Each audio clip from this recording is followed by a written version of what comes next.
Hallo zusammen, schön, dass ihr da seid. Ein neuer Monat hat begonnen, der September ist da. Wie jeden Montag schauen wir auch diesmal auf die aktuelle Sunday Preview und auf die Dinge, die uns ab Samstag, den 6.9.2025 in den Vorbestellungen zur Verfügung stehen werden. Gehen wir direkt los. Hier Codex Imperial Knights. Okay, 2 verschiedene Cover-Varianten. Die finde ich jetzt ehrlich gesagt beide ziemlich cool. Gefallen mir beide. Dann haben wir hier einen Questores-Ritter. Imperial Knights ist so eine Sache, habe ich mich selbst noch nie rangetraut. Sind cool. Ist aber für mich jetzt auch nicht so die geile, klassische Warhammer 40k-Armee, die ich jetzt unbedingt spielen wollen würde. Ich habe noch keinen einzigen Knight. Aber die sehen halt schon imposant aus. Den kann man dann auch hier scheinbar in verschiedenen Varianten zusammenbauen. Wie gesagt, bei den Knights kenne ich mich überhaupt gar nicht aus, was das jetzt hier für verschiedene Varianten sind. Die haben halt hier verschiedene Waffenoptionen und so weiter und sind dann vielleicht auch mehr nahkampflastig. Der hier hat nur 2 Fernkampfwaffen. Also hier verschiedene Varianten. Und da kann man natürlich vermutlich mal auch ganz gut hier wieder mit Magneten arbeiten, um aus einem Set viele Optionen rauszuholen. Sieht eigentlich so aus, als ob man hier diese Waffenarme relativ gut magnetisieren könnte. Schauen wir weiter, dann haben wir hier einen Preceptor-Ritter, Canis Rex. Von den Grey Knights, ja. Sir Hector ist legendärer Krieger, der den Canis Rex steuert. Auch ziemlich krass. Hier dann natürlich die Datasheet Cards, Würfelset, Imperial Knights.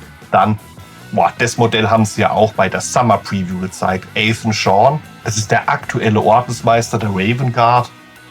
Und was ich so krass finde, diese Pose und so weiter, ja, bei dem haben sie nicht einfach nur einen Tactical Rock platziert, sondern das ist ein Diorama, dieses Modell, dieser Ordensmeister. Und interessanterweise ist es eins der ganz, ganz wenigen Modelle, wo ich wirklich alle 3 Kopfvarianten extrem geil finde. Da würde es mir echt brutal schwer fallen, mich da zu entscheiden.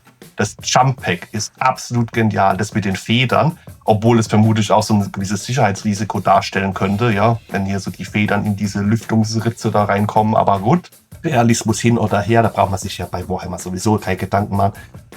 Diese Energiekrallen hier mit den langgezogenen, krallenartigen Auswüchsen, das ist so geil. Ja. Und dann hat er hier, das hat er auch in den Füßen hier, diese Krallen, dass er da so hängen bleibt.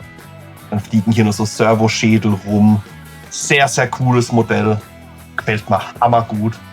Raven Guard, auch für mich eher so ein Chapter, so, ja, die gibt's halt.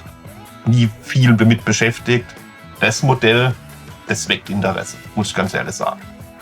Dann geht's weiter. Die kriegen dann auch eine Kampfpatrouille. Die hatten wir ja auch gesehen bei der Summer Preview. Wir haben hier den Captain im Jump Pack. Wir haben hier 5 Sturmintercessoren mit Jump Pack. Wir haben einen Invictor Tactical Warsuit. Und dann gibt es hier noch 10 Intercessoren. Also vermute ich mal Infiltration, schnell vorankommen. Ja, ehrlich gesagt ist es für mich jetzt keine mega besondere Box. Kann man sich holen, wenn man irgendwie kostengünstig so eine aktuelle Space Marine Armee oder auch eine Raven Guard hier aufbauen will. Ja, ist jetzt für mich nichts Besonderes drin. Mal starten wir schon. Dann haben wir hier Captain, 1. Kompanie der Imperial Fist in Terminator-Rüstung. Mega krass fettes Schild, fetter Energiehammer. Da eine Lysander. Einmal hier mit dem klassischen Terminator-Helm, einmal ohne Helm. Da sage ich auch, okay, das ist so ein cooles Charaktermodell. Ich würde ihn jetzt ohne Helm bauen. Ja, ich meine, ist halt Terminator-Rüstung, fettes Schild, Energiehammer, Tactical Rock, Umhang. Ja, okay.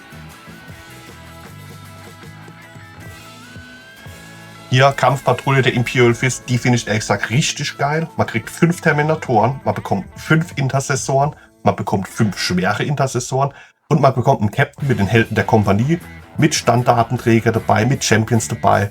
Das finde ich richtig cool. Die Box könnte ich ehrlich gesagt auch sehr gut gebrauchen, jetzt auch für meine Blood Angels, um die noch weiter zu verstärken. Also auch hier Terminatoren, Cyclone, Raketenwerfer, hinten auf dem Rücken drauf. Geil. Ja, 5 Standard-Intercessoren, 5 schwere Intercessoren, why not? Aber halt hier auch Captain hier mit den Champions, mit der Kohorte der Company-Helden. Das finde ich ziemlich cool. Vor allem, ja, Combat Patrol ist halt nach wie vor auch ein super gutes Preis-Leistungs-Verhältnis, finde ich. Und ich finde die Box, ja, die ist jetzt halt auf Imperial Fists zugeschnitten eher, aber das kann man genauso gut für jeden anderen Orden auch benutzen. Finde ich sehr gut. Ich mag das, wenn es auch so ein bisschen interchangeable ist. Dann gibt es da natürlich auch Würfelsets für Raven Guard und Imperial Fists. Ja. Dann haben wir hier die Secretary-Roboter, die, Gott, wie heißen sie? 1000 Suns, genau. Die waren ja auch in dem Armeeset drin. Neuere Miniaturen für die 1000 Suns. Gab es so vorher meines Wissens noch gar nicht. Finde die eigentlich auch ziemlich cool. Die beiden, oder diese Modelle, diese Minis, waren auch so der Grund, warum ich mir überlegt hatte, damals in das Armeeset der 1000 Suns zu investieren, beziehungsweise mir das zu kaufen. Habe mich aber doch dagegen entschieden. Aber ich finde, die sind schon cool. Die sind jetzt halt auch einzeln erhältlich. Die sind schon cool, aber ja, ist jetzt für mich jetzt nicht der ausschlaggebende Punkt, jetzt hier auch noch mit 1000 Suns anzufangen. Aber so dieser ägyptische Style, so den die so repräsentieren, das hat schon was. Dann haben wir hier den Baby Carrier, Großmeister in Nemesis Ritter. Jo, den gibt es jetzt auch einzeln. Nee, ich finde, das ist kein schönes Modell. Ich finde es jetzt auch nicht brutal ugly, es ist nicht brutal hässlich, also da gibt es viel Schlimmeres noch, aber es ist halt auch nicht geil und es ergibt halt auch keinen Sinn. Es ergibt für mich keinen Sinn. Pack den gleich hinter Panzerplatten. Und auch hier mit diesen hydraulischen Armen hier da oben noch. Und so, das, bei Orks und so weiter verstehe ich das, aber mein Gott, ey, das sind Space Marines, das sind Grey Knights. Dieses ganze Ding sieht nicht wirklich durchdacht aus. Aber gut, da gibt es bestimmt auch genug Fans, die sagen, also wenn irgendjemand wirklich da draußen ist, wenn du zu diesen 10 Personen gehörst weltweit, die dieses Modell abfeiern, schreibt mir in die Kommentare rein oder schreibt mir alle in die Kommentare rein. Dann haben wir alle 10 Fans dieses Modells unten in der Kommentarsektion mal gebündelt und sagt mir dann bitte auch, was ihr hier so geil findet. Ich wüsste es echt gern. Nee, mir fällt da echt nichts mehr dazu ein. Dann haben wir hier ein neues Kill-Team-Einsteiger-Set. Da habe ich dann selbst erst nochmal geguckt. Also das hier ist so ein Kill-Team-Einsteiger-Set. Wir haben hier 5 Space Marines und wir haben 5 Plague Marines, 5 Seuchen Marines drin. Und dann hier so ein bisschen Gelände, Pappaufsteller oder MDF. Was ist es denn? 2 Bögen mit MDF-Gelände. Okay, also bedrucktes MDF-Gelände. Marker, kleines Büchlein, kleines Ansteiger-Set. Im Vergleich dazu, da gibt es ja auch bereits so ein Kill-Team-Starter-Set. Das sind dann auf Seiten der Ultramarines oder auf Seiten der Space Marines 7 Minis drin und auf Seiten der Death Guard 7. Also auf beide Seiten 7, hier sind es auf beiden Seiten 5 drin. Das aktuelle Kill-Team-Starter-Set kostet 87,50. Das hier ist jetzt das Kill-Team-Einsteiger-Set. Das ist also was anderes als das Starter-Set. Kriegt man 4 Miniaturen weniger, 2 weniger auf der Space Marine-Seite, 2 weniger auf der Death Guard-Seite. Vermut mal unverbindliche Preisempfehlung 60 € rum. Warum man das jetzt braucht, weiß ich nicht. Ist euch da ein Grund bekannt? Ja, da ist auch Gelände drin, da sind diese Pappmarker dabei, da sind ein bisschen so Karten dabei. Jo. Ist halt nochmal ein etwas günstigeres Starter-Set, Einsteiger-Set. Jo. Dann, was haben wir denn hier? Der Hobbit Middle-earth Brettspiel. Das ist also ein Middle-earth Brettspiel, was von Games Workshop rausgebracht wird. Da sind Miniaturen von Games Workshop drin. Da muss ich sagen, finde ich jetzt auch das Spielbrett lieblos, langweilig. Das sind so die verschiedenen wichtigen Stationen, denke ich mal so, auf der Middle-earth Landkarte. Man hat Games Workshop, Qualitätsmodelle, Minis drin. Das ist ja schon mal was. Einige Spielkarten. Ja. Okay. Dann, was haben wir hier? Wird auch mal wieder eine Wild Dwarf Ausgabe, die Ausgabe 516. Es ist schon krass. 10 Jahre Age of Sigmar. Hammer. Da merkt man mal, man wird alt. wenn das neue Game schon 10 Jahre auf dem Buckel hat. À la hopp. Dann haben wir noch ein bisschen Black Library. Scythes Kane oder Hypers Kane. Bin ich mir jetzt ehrlich gesagt gar nicht sicher. Anthologie. Horus Heresy. Neuer Sammelband.